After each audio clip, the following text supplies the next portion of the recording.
La profesora Araceli Mangas es salmantina, nacida en Ledesma. Yo me atrevo a decir que es una de las juristas más importantes de la historia de España. Ella estudió, tuvimos esa satisfacción en nuestra Facultad de Derecho de la Universidad de Salamanca, es socia de honor de alumni, quiero subrayarlo además, en un acto organizado por alumni con la colaboración inestimable del Casino de Salamanca, al que seguimos felicitándole por la medalla de la ciudad, que tan merecida, recientemente recibida,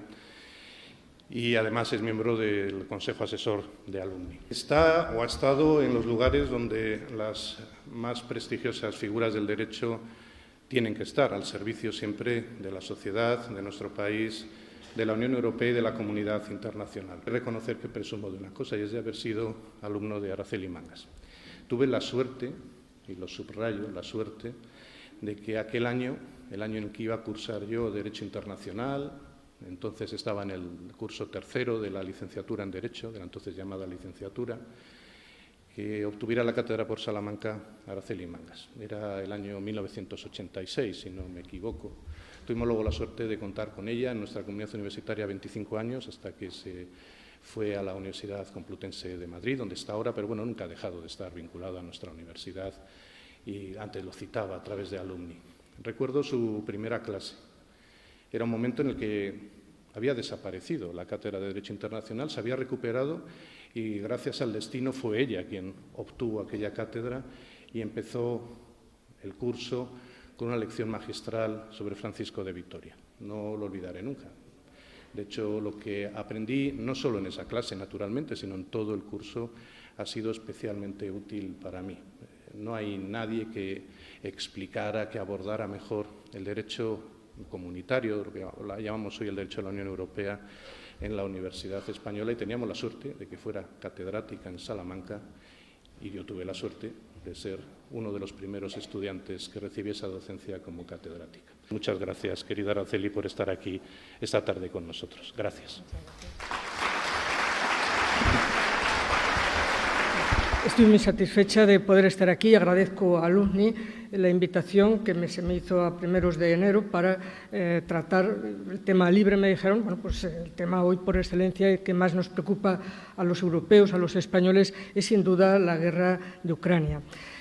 Pensé en este tema y que, bueno, pues la opinión pública española como la opinión pública europea está muy preocupada por este tema. Por tanto, agradezco esta invitación, agradezco a las muchas personalidades, me permitan que lo centre en el rector de la Universidad de Salamanca, pero en todos los amigos y amigas que estoy viendo y reconociendo a distancia. Es un placer y espero poder darles algunas ideas que les permitan pensar y reflexionar sobre el momento que vivimos y el compromiso que tenemos en este momento todos los españoles, todos los europeos.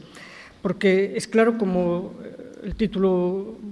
quiero abordar los dos aspectos fundamentales que han impactado en la Unión Europea y en los que la Unión Europea ha dado una respuesta, en un caso muy clara, muy positiva, y que es sin duda en parte el despertar político de la Unión Europea, el despertar geopolítico, llaman algunos, de la Unión Europea, de considerarse que efectivamente tiene que empezar a ejercer un poder duro, porque cuando es una gran potencia económica, una gran potencia comercial, una gran potencia humanitaria, una gran potencia monetaria, cuando se juega en las grandes ligas, pues hay que tener las responsabilidades de defender esos valores y ese nivel que se tiene de responsabilidad a nivel internacional. Y yo creo que la Unión Europea ha respondido, pero también se ha encontrado con un problema nuevo en el que, sin duda, pensaba que lo podía resolver, pero 30, 40, 50, 60 años vista, y lo que está claro es que la seguridad hay que resolverla ya inmediatamente, porque si no, efectivamente, corremos un gran peligro. Es claro, conocen perfectamente los hechos, no la deformación que sale de alguna prensa o que sale desde la misma Rusia. Está muy claro que ha sido una agresión, una violación de una de las reglas, seguramente la más importante del derecho internacional, y además es uno de los grandes acervos logros de la sociedad internacional después de la Segunda Guerra Mundial, el prohibir por fin ya definitivamente la guerra y, por tanto, que cualquier comportamiento bélico sea considerado como una agresión y que, por tanto, dé lugar a una guerra ilegítima por parte del agresor y, por tanto, también el derecho del agredido, de la víctima, a defenderse. Porque un agredido, un Estado ocupado, un Estado invadido, recuerden, en 1808, tiene derecho la gente a levantarse en armas contra el agresor. No debe rendirse sin más y no luchar por su propio país. Es decir, que Ucrania es realmente el Estado agredido, Rusia es el Estado agresor. Y, claro, ha violado la integridad territorial, ha querido incluso ocupar el conjunto del territorio y también acabar con la independencia política de Ucrania, tener un Estado vasallo, como lo tiene también en Bielorrusia. Luego, para que tengamos muy claro, por tanto, que hay un agresor muy claro, hay también un agredido, también claramente identificado, y que no se puede poner en igualdad de condiciones nunca en la vida, tampoco en las relaciones internacionales, al agresor y al agredido. Y sin duda ha sido, como os he dicho,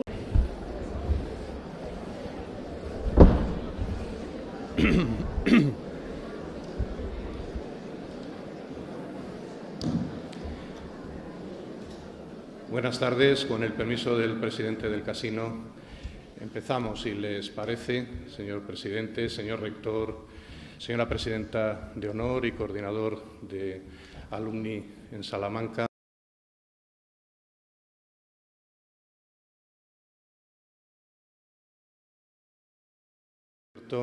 Presentando a la profesora Araceli Mangas Martín.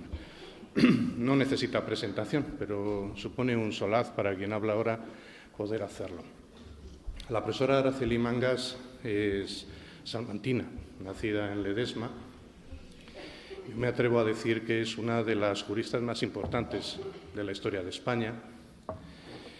Ella estudió, tuvimos esa satisfacción en nuestra Facultad de Derecho de la Universidad de Salamanca, es socia de honor de alumni, quiero subrayarlo, además en un acto organizado por alumni con la colaboración inestimable del Casino de Salamanca, al que seguimos felicitándole por la medalla de la ciudad, tan merecida, recientemente recibida, y además es miembro del Consejo Asesor de Alumni. Está o ha estado en los lugares donde las más prestigiosas figuras del derecho tienen que estar, al servicio siempre de la sociedad, de nuestro país, de la Unión Europea y de la comunidad internacional. Ha sido miembro de la Comisión de Codificación, de la Comisión General de Codificación del Ministerio de Justicia, sigue siendo miembro de la Comisión de Derecho Internacional Humanitario, del Ministerio de Asuntos Exteriores, Unión Europea y Cooperación. Forma parte también, ha formado parte del patronato y el Consejo General del Instituto Elcano, que es uno de las instituciones de pensamiento más importantes del mundo, la primera de España, la segunda de la Unión Europea, creo que es la 11ª a nivel mundial. Es además una figura muy reconocida. Son muchos los premios, lo comentábamos antes de empezar, porque esta mañana ha recibido otro aquí en Salamanca por parte del Colegio de Abogados, el premio Beatriz Galindo, pero dispone de los premios más prestigiosos en el ámbito jurídico, como es el premio Pelayo, como es también el premio dentro de nuestra comunidad autónoma a las ciencias sociales y las humanidades, el premio Castilla y León. Destaca también recientemente por el premio de investigación Julián Marías en 2022, que es otro premio muy importante a la trayectoria en la investigación, y su aportación en el ámbito científico, ya no solo por sus libros, sus publicaciones, sus artículos, sino dirigiendo revistas de gran nivel, ha sido muy relevante. Ha dirigido la Revista Española de Derecho Internacional, la Revista General de Derecho Europeo, la Revista de Derecho Comunitario Europeo. En fin, quiero destacar, me decía al empezar la profesora Araceli Mangas que fuera breve, evidentemente es a ella la que han venido ustedes a oír, pero no quería dejar de contextualizar, aunque lo saben porque la conocen sobradamente, la gran jurista que tenemos esta tarde, esta noche en Salamanca, la suerte de escuchar y de aprender de ella. Yo quiero decir una cosa más y termino, Araceli. Yo presumo de muy pocas cosas, porque soy muy parco en mi forma de ser y actuar, pero he de reconocer que presumo de una cosa, y es de haber sido alumno de Araceli Mangas. Tuve la suerte, y lo subrayo, la suerte, de que aquel año, el año en que iba a cursar yo Derecho Internacional, entonces estaba en el curso tercero de la licenciatura en Derecho, de la entonces llamada licenciatura, que obtuviera la cátedra por Salamanca Araceli Mangas. Era el año 1986, si no me equivoco. Tuvimos luego la suerte de contar con ella en nuestra comunidad universitaria 25 años, hasta que se fue a la Universidad Complutense de Madrid, donde está ahora, pero bueno, nunca ha dejado de estar vinculada a nuestra universidad, y antes lo citaba a través de alumni. Recuerdo su primera clase. Era un momento en el que había desaparecido la cátedra de Derecho Internacional, se había recuperado y gracias al destino fue ella quien obtuvo aquella cátedra y empezó el curso con una lección magistral sobre Francisco de Vitoria. No lo olvidaré nunca. De hecho, lo que aprendí, no solo en esa clase, naturalmente, sino en todo el curso, ha sido especialmente útil para mí. No hay nadie que explicara, que abordara mejor el derecho comunitario, lo que llamamos hoy el derecho de la Unión Europea, en la Universidad Española, y teníamos la suerte de que fuera catedrática en Salamanca, y yo tuve la suerte de ser uno de los primeros estudiantes que recibí esa docencia como catedrática. Por eso, para aquel estudiante que lo recuerda como si hubiese sido ayer o quizá esta misma mañana,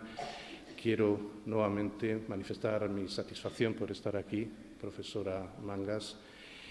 y por señalar que estamos ante uno de esos grandes valores del derecho, porque su estudio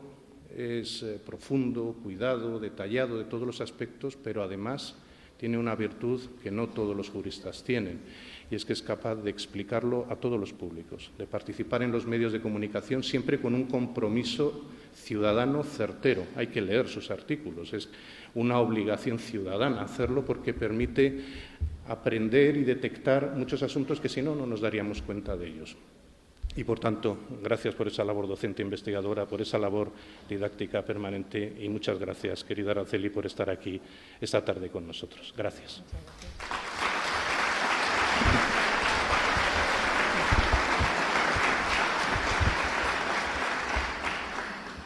Buenas tardes. Muchísimas gracias, Enrique, por esa presentación tan generosa. Y, efectivamente, la verdad es que últimamente estoy muy abrumada, ¿no? Quiero tener una vida un poco más tranquila que lo que ha ocurrido pues, en las últimas semanas. Estoy muy satisfecha de poder estar aquí. Agradezco a Alumni la invitación que se me hizo a primeros de enero para tratar el tema libre, me dijeron, bueno, pues el tema hoy por excelencia que más nos preocupa a los europeos, a los españoles, es sin duda la guerra de Ucrania. Pensé en este tema y que, bueno, pues la opinión pública española como la opinión pública europea está muy preocupada por este tema. Por tanto, agradezco esta invitación, agradezco a las muchas personalidades, me permitan que lo centre en el rector de la Universidad de Salamanca, pero en todos los amigos y amigas que estoy viendo y reconociendo a distancia. Es un placer y espero poder darles algunas ideas que les permitan pensar y reflexionar sobre el momento que vivimos y el compromiso que tenemos en este momento todos los españoles, todos los europeos. Porque es claro, como el título quiero abordar los dos aspectos fundamentales que han impactado en la Unión Europea y en los que la Unión Europea ha dado una respuesta, en un caso muy clara, muy positiva, y que es sin duda en parte el despertar político de la Unión Europea, el despertar geopolítico, llaman algunos, de la Unión Europea, de considerarse que efectivamente tiene que empezar a ejercer un poder duro, porque cuando es una gran potencia económica, una gran potencia comercial, una gran potencia humanitaria, una gran potencia monetaria, cuando se juega en las grandes ligas, pues hay que tener las responsabilidades de defender esos valores y ese nivel que se tiene de responsabilidad a nivel internacional. Y yo creo que la Unión Europea ha respondido, pero también se ha encontrado con un problema nuevo en el que, sin duda, pensaba que lo podía resolver, pero 30, 40, 50, 60 años vista, y lo que está claro es que la seguridad hay que resolverla ya inmediatamente, porque si no, efectivamente, corremos un gran peligro. Es claro, conocen perfectamente los hechos, no la deformación que sale de alguna prensa o que sale desde la misma Rusia. Está muy claro que ha sido una agresión agresión, una violación de una de las reglas, seguramente la más importante del derecho internacional, y además es uno de los grandes acervos logros de la sociedad internacional después de la Segunda Guerra Mundial, el prohibir por fin ya definitivamente la guerra y, por tanto, que cualquier comportamiento bélico sea considerado como una agresión y que, por tanto, dé lugar a una guerra ilegítima por parte del agresor y, por tanto, también el derecho del agredido, de la víctima, a defenderse. Porque un agredido, un Estado ocupado, un Estado invadido, recuerda en 1808, tiene derecho la gente a levantarse en armas contra el agresor. No debe rendirse sin más y no luchar por su propio país. Es decir, que Ucrania es realmente el Estado agredido, Rusia es el Estado agresor. Y, claro, ha violado la integridad territorial, ha querido incluso ocupar el conjunto del territorio y también acabar con la independencia política de Ucrania, tener un Estado vasallo, como lo tiene también en Bielorrusia. Luego, para que tengamos muy claro, por tanto, que hay un agresor muy claro, hay también un agredido, también claramente identificado, y que no se puede poner en igualdad de condiciones nunca en la vida, tampoco en las relaciones internacionales, al agresor y al agredido. Y sin duda ha sido, como les he dicho, el despertar de Europa. Voy a hablar de los aspectos positivos en los que la Unión Europea hemos brillado en esta crisis, entre otras cosas porque, claro, es en el propio territorio continental europeo y porque ya había habido un aldabonazo importante en el 2014 cuando hubo la primera invasión del Donbass y también la anexión de Crimea. Y seguramente en aquella ocasión la Unión Europea no actuó con la debida determinación, expresando claramente cuál era su convicción en relación con el derecho de un pueblo como el ucraniano que no quiere estar alineado con Rusia, que quiere, como nosotros quisimos en el 75, ser un Estado libre, un Estado democrático, un Estado con, en fin, las condiciones elementales para poder defender una serie de valores, libertad, igualdad, solidaridad, etcétera, ¿no? Y eso lo viene defendiendo Ucrania frente a la posición de Rusia, que no quiere más que en su alrededor todos estados que sean claramente vasallos, que sean una suerte de frontera en la que puedan ahogar cualquier tipo de invasión. Tiene unas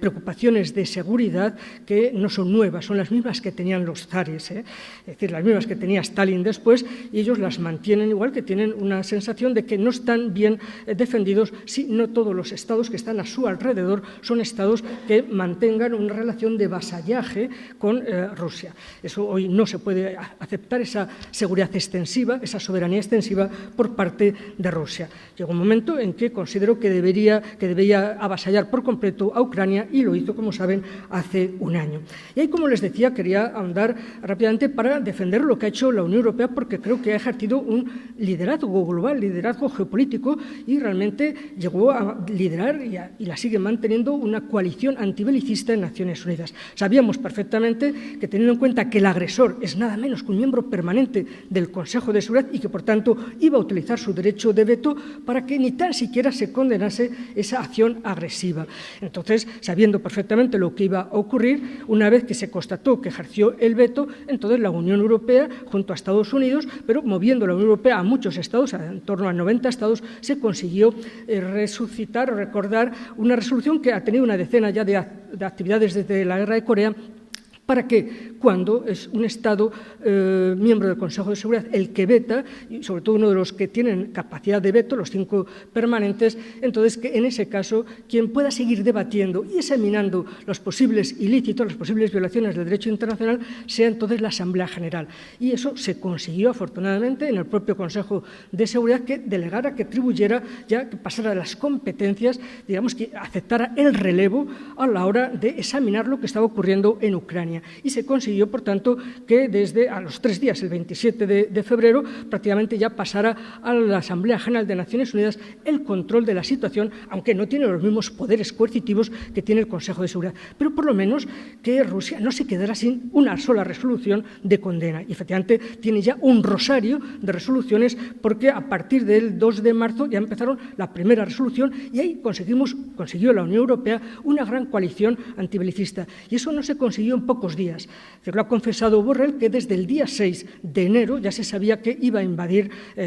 Rusia a Ucrania. Desde el Día de Reyes, la invadió, como saben, el 24 de febrero, y ya desde entonces empezaron a preparar no solamente todo el tsunami de sanciones, sino también a visitar a distintos estados en África, en Asia, en América, para conseguir una gran coalición en Naciones Unidas. Y se ha conseguido una coalición más o menos de 140, 143 estados que constantemente, cuando se llama arrebato en estas situaciones, pues la media docena larga ya de resoluciones que se han conseguido en la Asamblea General, la última justamente en el aniversario, el 24 de febrero, de nuevo con 143 estados. Es decir, que hemos conseguido una coalición estable, por lo menos para que siempre quede constancia de que Naciones Unidas, la inmensa mayoría de la humanidad, y teniendo en cuenta que esos 43 estados representamos aproximadamente el 75% de las democracias, es decir, que la mayoría de los que votaron democracias. Y por el contrario, los que apoyan a Rusia, que eran 5, bueno, con ellos mismos, es decir, 4 más Rusia, es verdad que ahora se le han subido al carro Malí y Nicaragua en la última del otro día,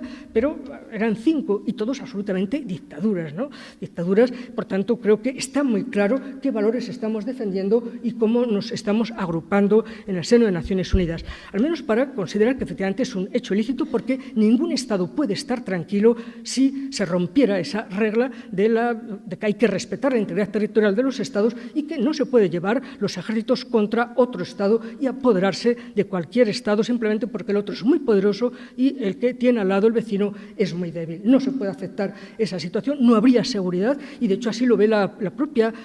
opinión pública europea. Precisamente ahora en este mes de febrero, al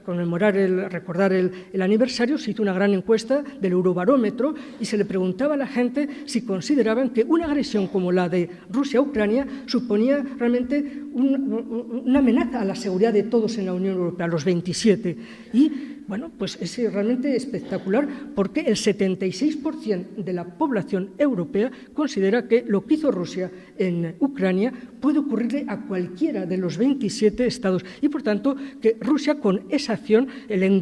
quererse engullir un estado, supone una amenaza para los demás. Y luego cuando le preguntan, la siguiente pregunta que le hacen a la ciudadanía europea es si creen, no ya que la Unión, sino que su propio estado, es decir, España, Alemania, es decir, lo han hecho los 27 estados y la gente también considera que esta amenaza, que esta agresión a Rusia es una amenaza también para cada Estado. En España el 80% de la población española considera que lo que ha ocurrido allí, en un 80%, realmente es una amenaza también para la seguridad de España. Y hay Estados incluso que llegan al 95%, al 97%, y el que menos está en el 50 y tantos %, Chipre. Pero, en fin, quiero decir que hemos percibido, como la propia Unión Europea, esta reacción ha sido porque es una amenaza existencial para la propia Unión Europea. Si no conseguimos parar, detener o por lo menos minimizar los daños, realmente quien puede estar en peligro, la organización que puede estar en peligro es la propia Unión Europea, es decir, es una amenaza existencial para la Unión Europea.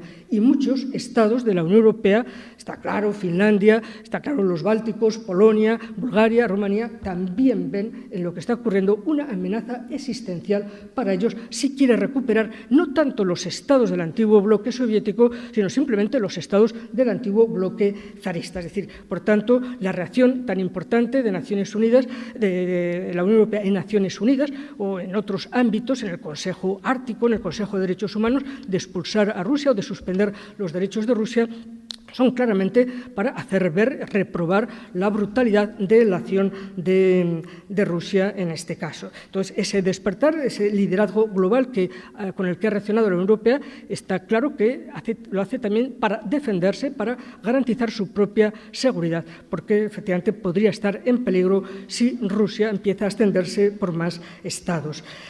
Y luego, además, la Unión Europea tiene capacidad de reacción política. Por un lado, ha sabido liderar esa coalición antibelicista de Naciones Unidas, constante, que lleva más de un año manteniéndose fiel, y luego también ella misma lanzando, como todos sabemos, un tsunami, como se llamó, de sanciones. Y además que se venían preparando desde hace tiempo, eso no se improvisó, porque el mismo día 24 de febrero ya apareció publicado en el Diario Oficial de la Unión Europea el primer bloque de sanciones, ¿no? Es decir, como ha reconocido Borrell en público, no estoy diciendo nada privado, ha dicho que efectivamente empezaron el 6 de enero ya una especie de task force, una fuerza de choque dentro de los funcionarios de la Unión Europea para preparar todo el bloque de sanciones, porque el bloque de sanciones se hace sobre la base de normas de la Unión Europea, por tanto, con toda su complejidad de articulación, de lenguas, de publicar en todas las lenguas y con todo detalle. Y además ha abarcado todos los ámbitos, como han ido viendo, las 10, digamos, oleadas de sanciones, ¿no? La última, la semana pasada, pero que ha afectado a todo el ámbito, porque ha habido un embargo general, un bloqueo total, comercial, financiero, etcétera, incluso,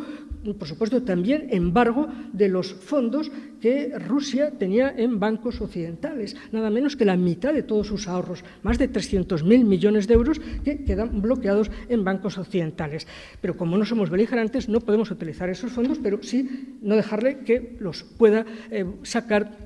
para sus fines de guerra, ni para ningún otro fin, es decir, quedan totalmente bloqueados esas cantidades. Otra cosa es, bueno, si se entra en guerra, etcétera, pero desde luego quedan ahora simplemente bloqueados. Y luego también el embargo a muchas personas, es decir, en torno a unas 1.500, 1.700 personas de lo que son los máximos niveles de la política, del ejército, de la economía, con nombres y apellidos, con toda su identidad, con su pasaporte o su documento de identidad, en fin, toda la serie de que las decisiones son decisiones que son miles y miles y miles de páginas. Es decir, haría falta toda una vida para analizar el conjunto de sanciones publicadas en el Diario Oficial de la Unión Europea y, por tanto, con toda transparencia y también teniendo en cuenta que la Unión Europea es una unión de derechos, es decir, que lo hace conforme a normas jurídicas, está en el tratado, hay una base jurídica, el artículo 215, me parece, del Tratado de Funcionamiento de la Unión Europea, está en la base jurídica y luego además teniendo en cuenta que cualquier sanción que sea para terceros, para una empresa o para una persona física, tienen derecho a recurrir.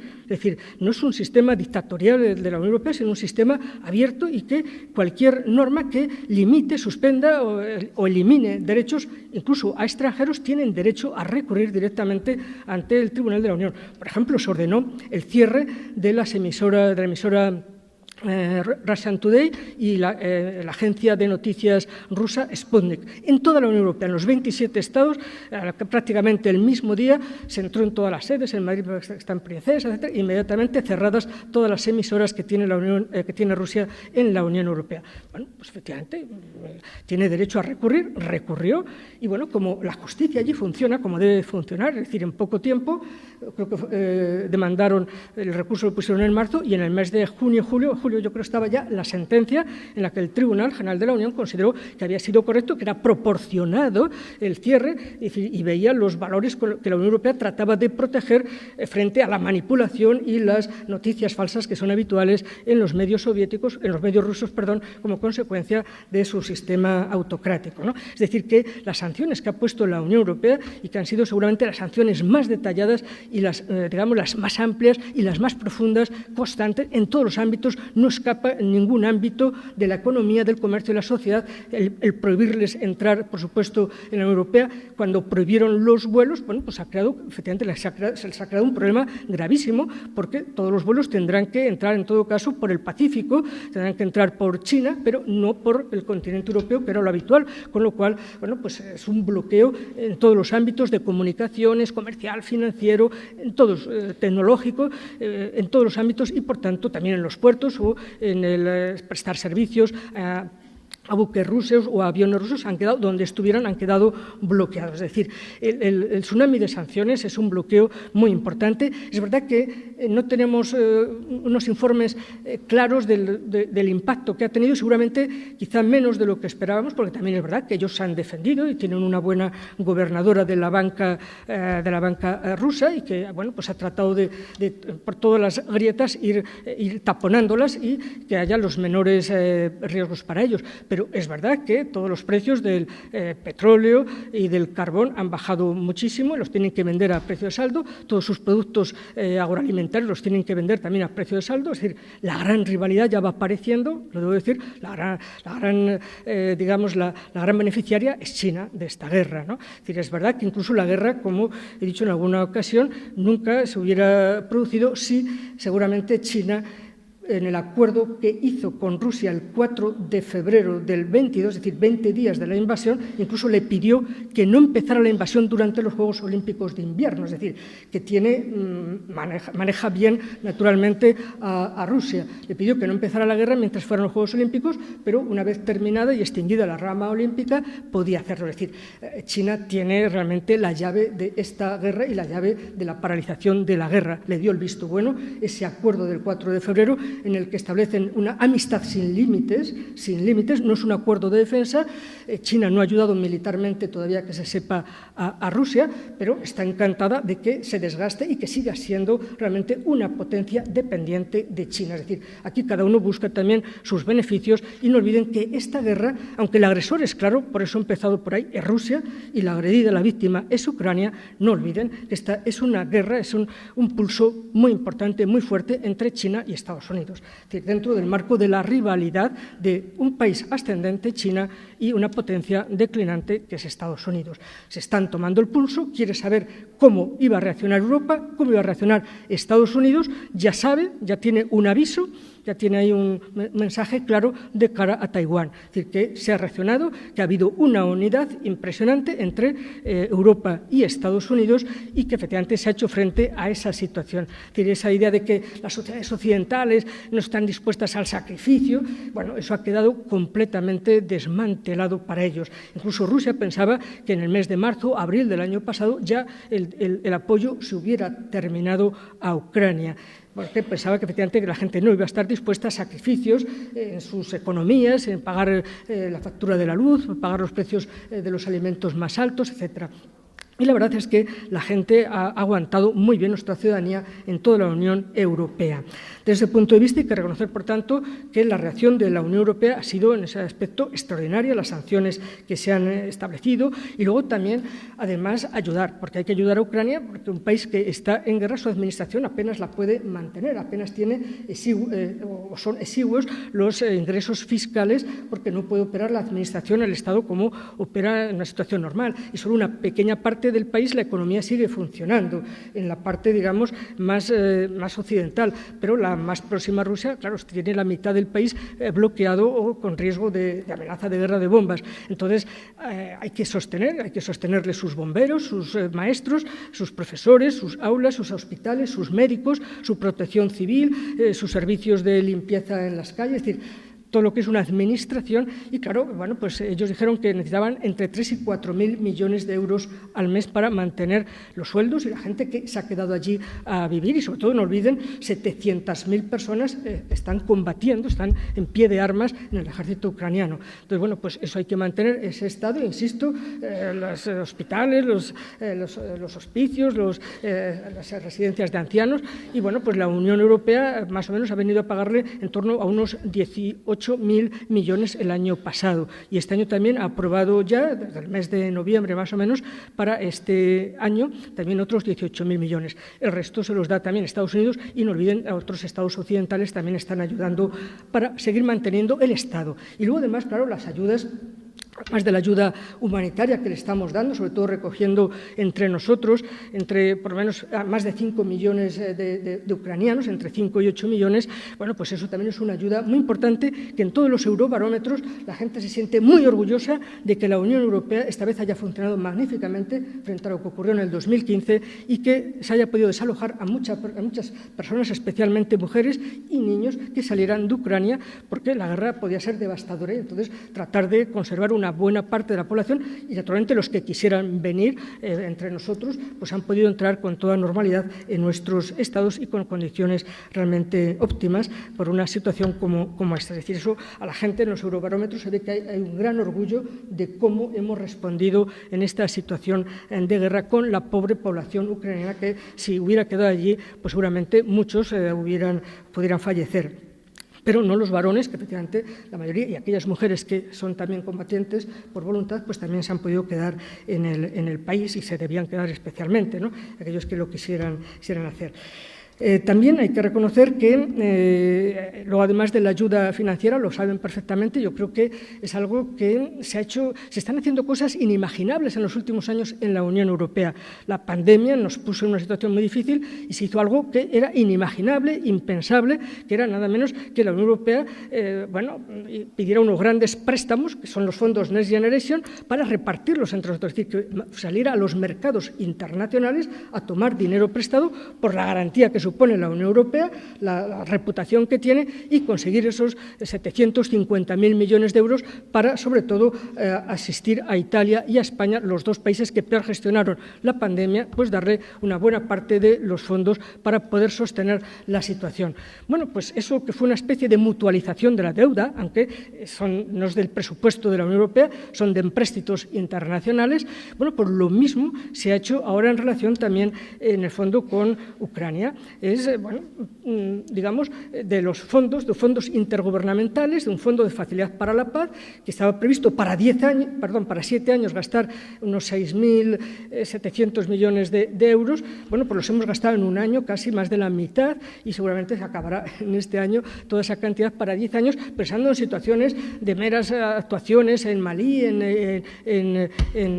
la operación Atalanta, en el Golfo de Somalia o las del Mediterráneo, que son 100, 200 millones, bueno, pues con cerca de 7.000 millones nos daba para 7 años. Claro, cuando hay una guerra convencional como esta, y además hemos decidido la Unión Europea, que fondos intergubernamentales, pero que ya están, digamos, en los pasillos de Bruselas, utilizarlos para armar al Estado agredido. Y no olviden que el Estado agredido, Ucrania, no es miembro de la Unión Europea, es decir, que hemos entregado armamento y hemos comprado armamento para Ucrania. Ten en cuenta que no es un Estado miembro de la Unión Europea, es un Estado tercero, pero claro, también sabemos que es un Estado de nuestra vecindad y que es un peligro y que no podemos incurrir en los mismos errores como ocurrió en el 38 con los Sudetes, cuando se le entregaron a Hitler y a partir de ahí ya quiso todo el continente, ¿no? Entonces, bueno, pues esa lección ya está aprendida y la Unión Europea hizo algo que era impensable, es decir, no está en los tratados el que pueda entregar armamento y armamento a un tercer Estado que está en guerra. Pero es legal, es plenamente legal, porque nosotros lo hacemos con el agredido. Es decir, no olviden que desde el 1945, es ilegal hacer la guerra entre Estados. Y la única guerra legítima es la de legítima defensa, cuando se trata de repeler al Estado agresor. Por tanto, digamos, esos fondos que se están utilizando y también incluso la propia Unión Europea ser el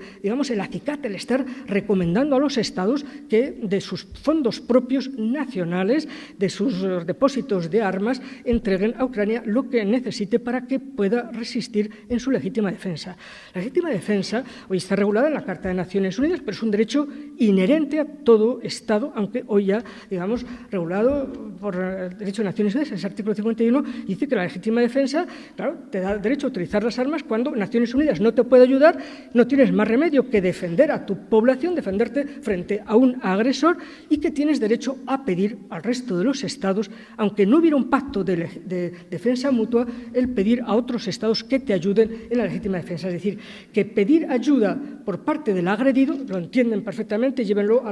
la vida, a las relaciones humanas. Cuando una persona es agredida, lo normal es ayudar al agredido, no al agresor a consumar su violación o su asesinato. Entonces, también en Naciones Unidas, el artículo 51 también dice que la legítima defensa es solo o con ayuda de otros. Solo y con ayuda de otros, y por tanto la posibilidad es legal enteramente porque estamos del lado del agresor. Por eso la Unión Europea y Estados Unidos le avisan claramente a China, por eso hemos sancionado a Bielorrusia, porque facilitó su territorio para la agresión. También se le ha vuelto a sancionar a Irán por entregar drones al agresor, los famosos drones suicidas, porque al agredido, siempre a la víctima, se le debe ayudar. Hay una obligación, porque se trata de una violación gravísima el utilizar la fuerza en las relaciones internacionales y, por tanto, en realidad,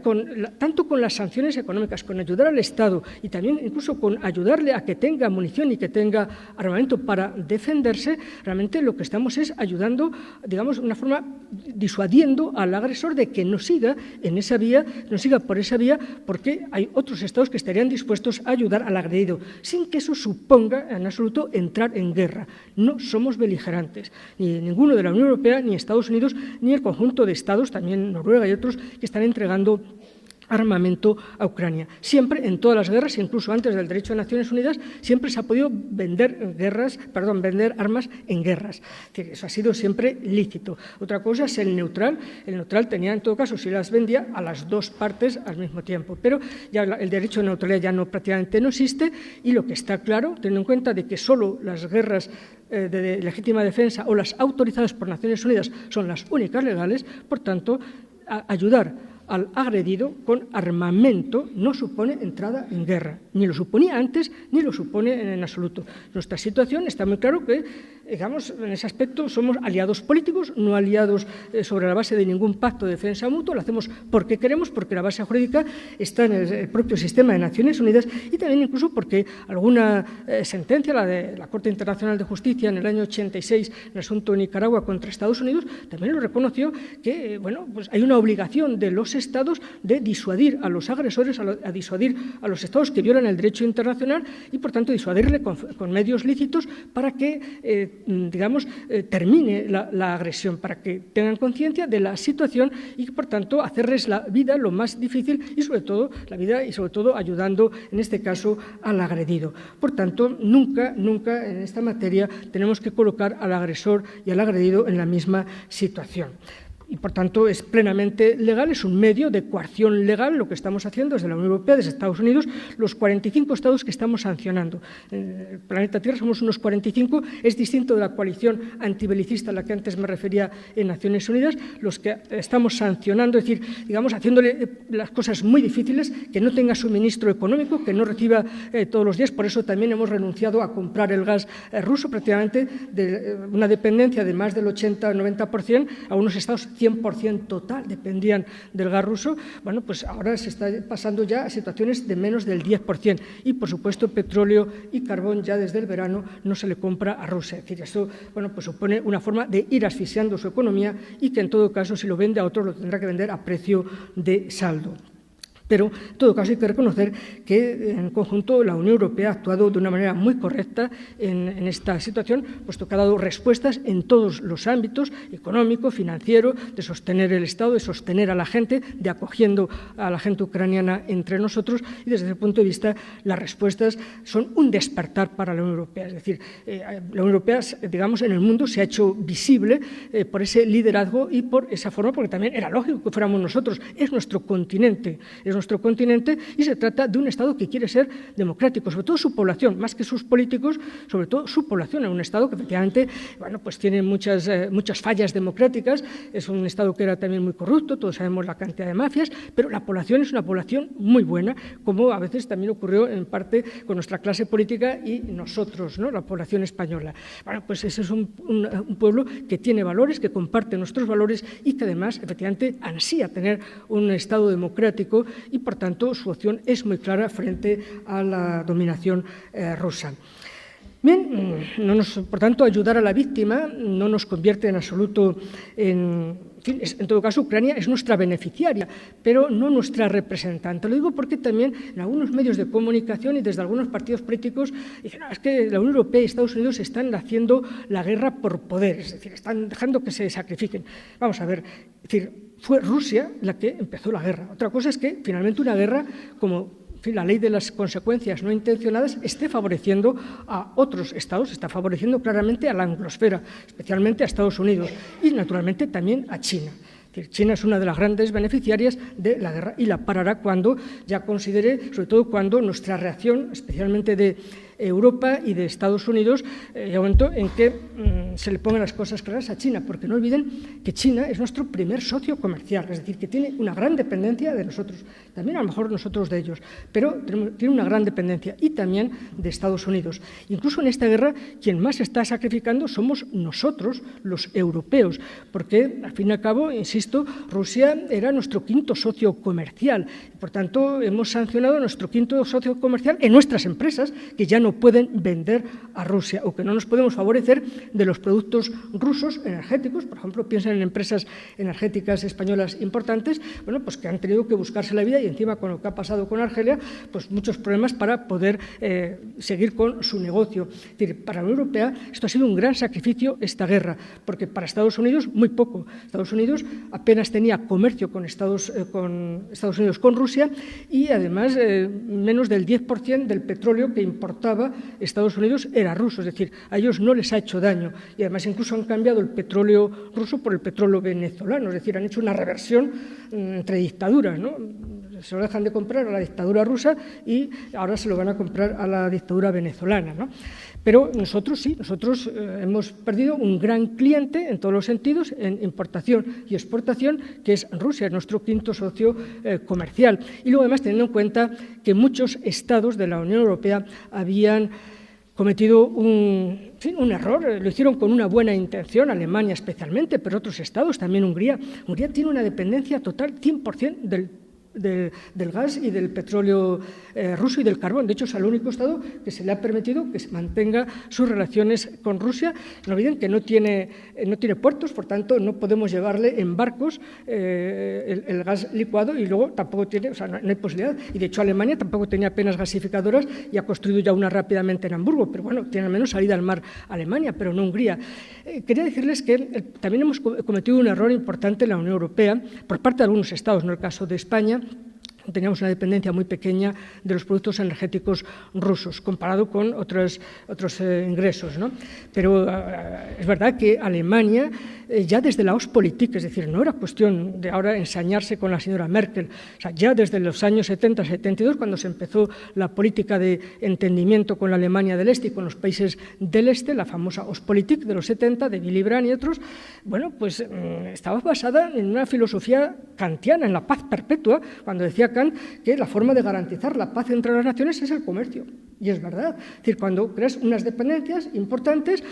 bueno, pues eso ayuda a las relaciones y ayuda sobre todo a evitar las guerras. Y es verdad, esa paz perpetua de Kant, esa idea de que el comercio apacigua, de que permite el mejor conocimiento, permite el que no haya, digamos, nacionalismos o proteccionismos comerciales. Bueno, eso está bien, ¿no? Y sin duda ha sido la filosofía política de la Unión Europea y ha tenido éxito. Es decir, nosotros hemos seguido casi al pie de la letra la filosofía kantiana de la paz perpetua, pero quizá fue excesivo por parte de Alemania y de algunos Estado, sobre todo, depender de un posible agresor, de un Estado que en ese momento no pensábamos que iba a ser un agresor, pero habíamos visto ya lo que había pasado en Georgia en el 2008, lo que había pasado en el 2014 en Ucrania, y se podía pensar que iba a ocurrir lo que está pasando y lo que pueda seguir pasando, ¿no? Es decir, ha habido una enorme confianza por parte de muchos Estados del antiguo, digamos, del centro y del antiguo este europeo,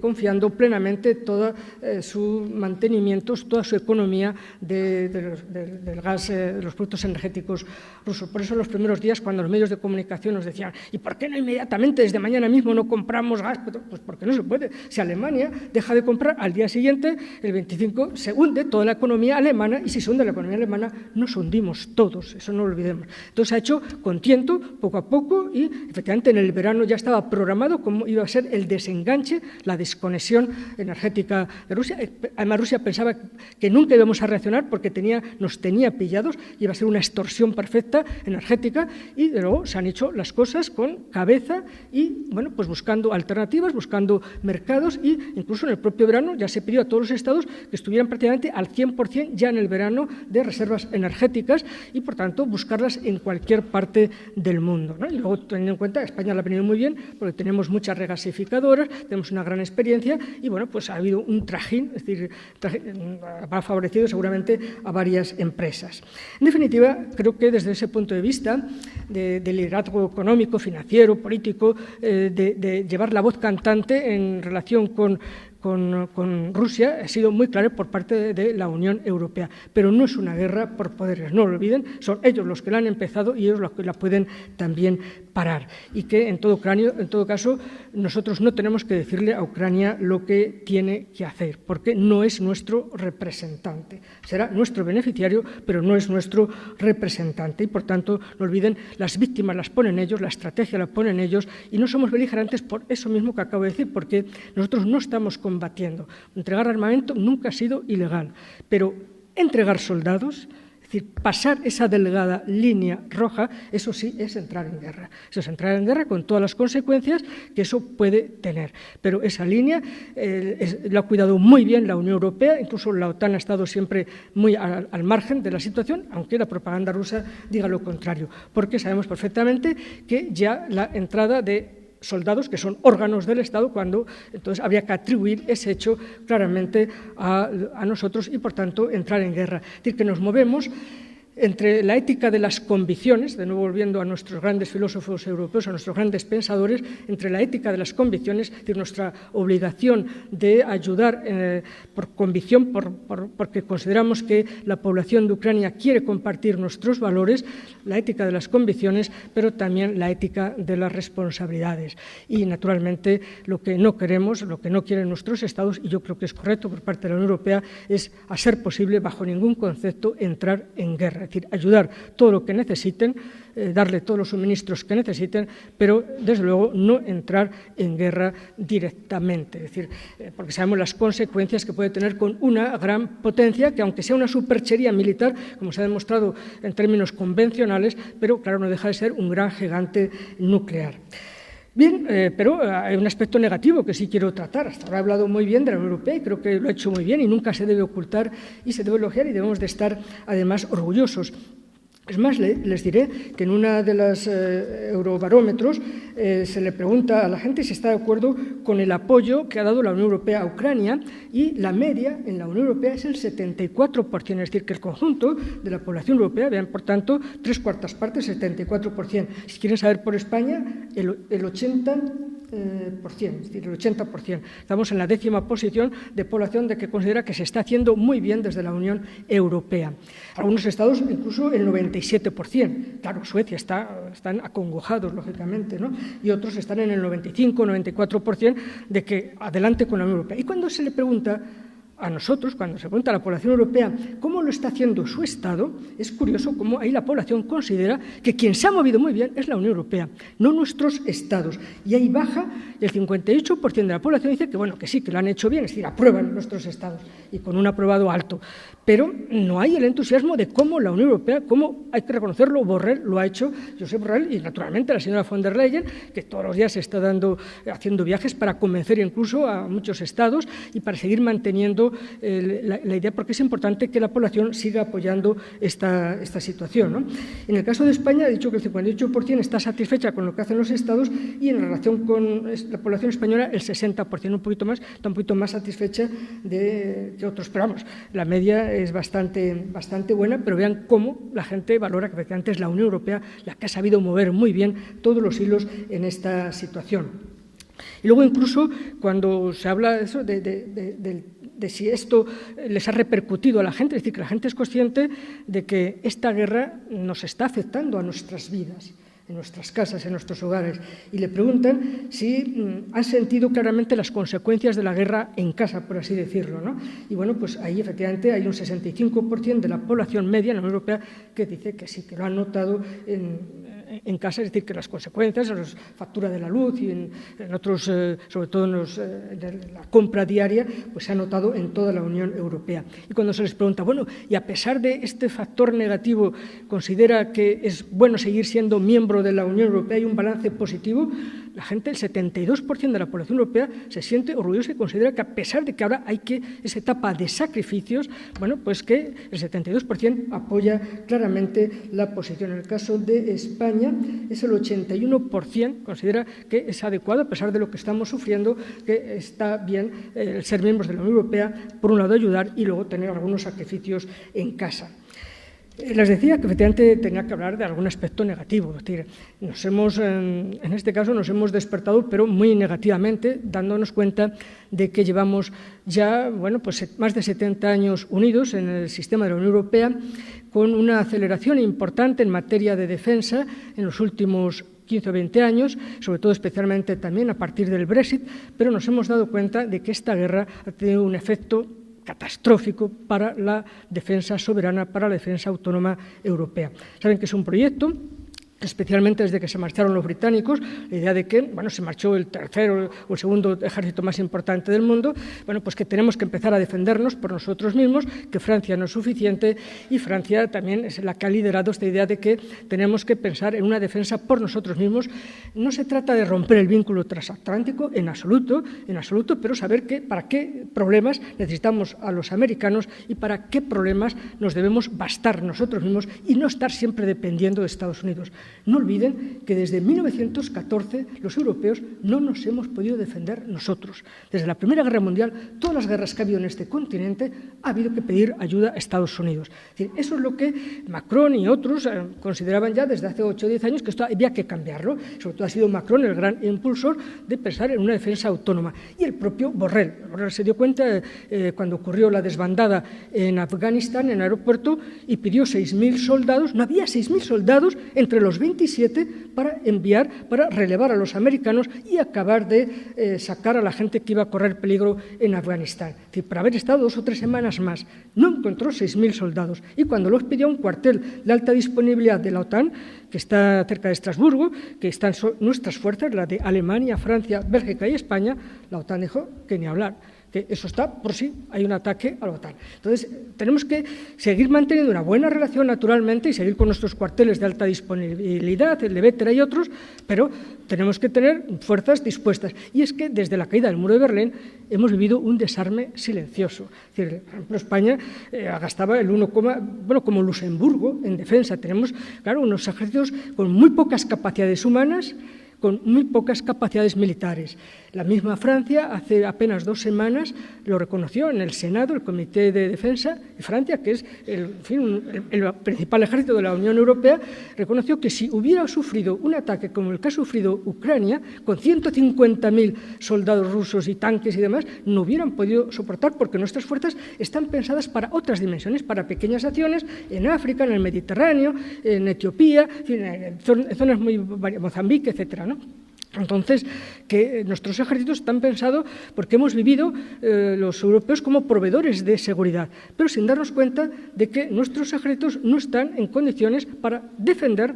a los europeos, a nuestra integridad territorial y nuestra propia seguridad. Y esto tiene que cambiar. Voy terminando. Alemania se ha dado cuenta, ha dicho rápidamente, incluso ha cambiado la Constitución, porque allí sí saben reformar la Constitución, no hay problema, la reforman cada año, y entonces tuvo que reformar la Constitución porque tenía que superar los déficits, tiene unos techos muy claros, y entonces, bueno, pues rápidamente, además fueron los verdes, es decir, allí hay una izquierda sensata, entonces los verdes fueron los que arrastraron a los socialdemócratas a que había que sacar todos los ahorros y rápidamente comprar en cualquier supermercado donde hubiera tanques, aviones, y rápidamente, porque si hubiera un ataque a Alemania, Alemania tiene no un ejército, tiene una ONG, ¿no? Es decir, nosotros tenemos poco, pero tenemos un ejército como Dios manda, con determinación, pero Alemania tiene una ONG. Entonces, claro, rápidamente, y solo ha prometido en una gran conferencia, ha dicho que en 5 años, efectivamente, va a ser el primer ejército de la Unión Europea. Y los demás tendremos que empezar a pensar que no se puede vivir en ese desarme con esos dividendos de la paz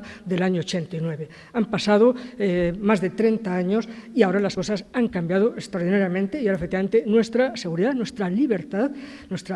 nuestra solidaridad, nuestros valores constitucionales están en peligro, nuestra propia integridad, nuestra propia seguridad en el futuro. Y, por tanto, hay que pensar en dar alguna solución a esta situación y, por tanto, sobre todo, en fin, armar adecuadamente a nuestras sociedades y saber que se pueden sacar fondos, porque se pueden sacar fondos de lo que se gasta en la corrupción y en una administración desmedida, pues a lo mejor se pueden encontrar fondos importantes para pensar en una defensa adecuada. Y sobre todo, incluso no olvidemos que cada vez que enviamos armamento, como ha dicho el ejército, pues tenemos que reemplazarlo, porque el ejército español no tiene el armamento para diversión o para decorar los cuarteles, sino que si entregamos carros, si entregamos toda una serie de sistemas de defensa, como se han entregado en el verano, pues claro, tuvieron rápidamente que ir a comprar otros, porque el armamento que se tiene no está simplemente de decoración, es decir, que estamos en una situación realmente complicada en la que tenemos que pensar que no llevamos haciéndolo en defensa de manera adecuada. Luego también habrá que pensar en oportunidades para la paz. Y es verdad que hasta ahora Rusia no ha presentado ningún plan. Es decir, Rusia no ha presentado ninguno. Al menos China ha presentado un plan. El señor Zelensky también en Ucrania ha presentado otro plan y están dispuestos a ir a unas negociaciones. Es verdad que Zelensky ha puesto demasiadas condiciones,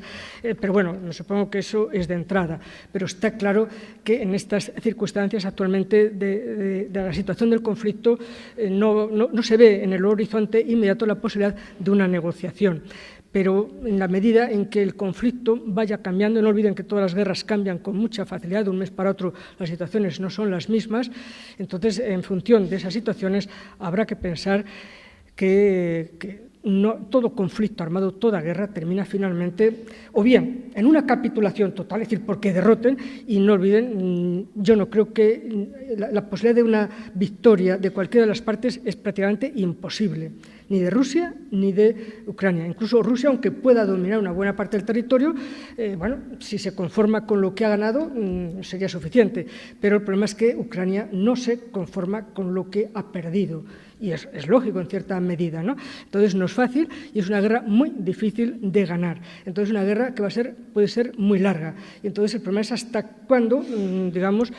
van nuestras sociedades a seguir manteniendo este apoyo que ahora es notable. Es verdad que ellos piensan que efectivamente que llegará un momento en que el sacrificio al que no estamos acostumbrados presione sobre los Estados. Por eso en la Unión Europea se hacen constantemente, cada 2 meses, este tipo de encuestas para saber si tienen a la población, a la ciudadanía europea detrás de esta situación. Pero es verdad que mientras no cambie la situación en el conflicto, Rusia no se va a ver abocado a una negociación. Es decir, se necesitaría una buena contraofensiva ahora en primavera, ciertos triunfos por parte de Ucrania para que a lo mejor pudiera haber alguna mínima opción. Y lo que está claro es que si hay alguna opción, si Rusia se viniera a negociar, pues seguramente el que se encontraría muy incómodo es Ucrania, es Zelensky, porque su población quiere ir a por todas, es decir, quiere recuperar,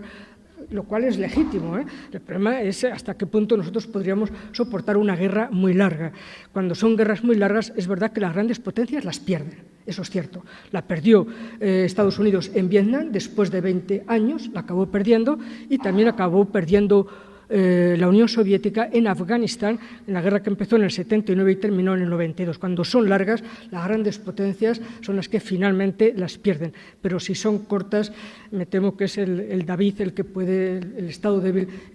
el que puede seguramente perderlas. Pero ninguno ni está en condiciones de ganarla, ni desde luego están dispuestos a perderla. Y por tanto, la guerra puede continuar durante mucho tiempo, porque los ucranianos están dispuestos hasta la última gota de su sangre a defender su país y tratar de recuperar el máximo de territorio que puedan, y sobre todo quieren un futuro, que es lo que han pedido muchas veces. Por eso la Unión Europea les hizo ese pequeño regalo simbólico de que los admite como candidatos, ¿no? Pero, en fin, saben que lo que quieren es después no solamente ya expulsar a Rusia de una parte o de todo su territorio, sino algo que pide Zelensky, y es algo que tenemos que exigir todos, es que no vuelva a repetirse, es decir, que esto no vuelva a repetirse, y que cuando termine la guerra, las condiciones que sea, perdiendo a lo mejor una parte del territorio, que seguramente la península de Crimea, porque es muy difícil a una gran potencia decirle que no tiene salida al Mediterráneo, tiene salida por aguas cálidas, ¿no? El problema es que su flota quedaría encerrada en el Ártico bastantes meses en aguas heladas. Entonces, Crimea es su salida. Entonces, algunas garantías de ese tipo, que ya Estados Unidos las había visto, bueno, pues si en algún momento hubiera alguna posibilidad, pues naturalmente tendrán que pensar que, en fin,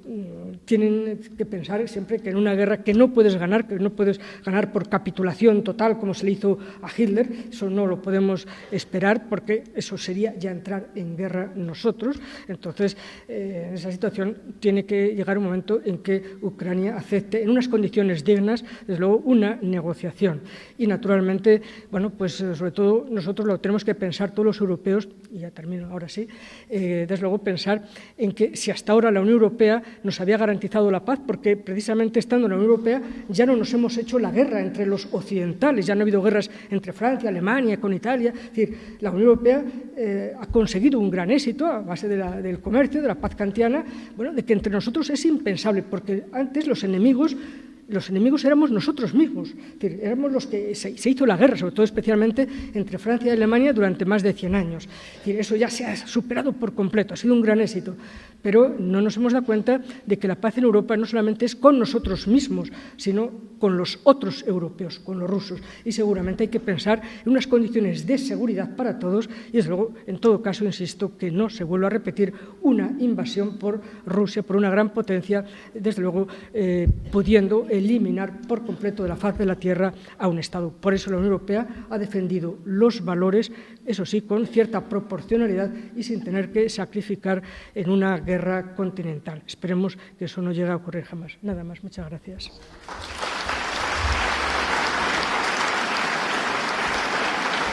¿Quieres que hablamos un poco?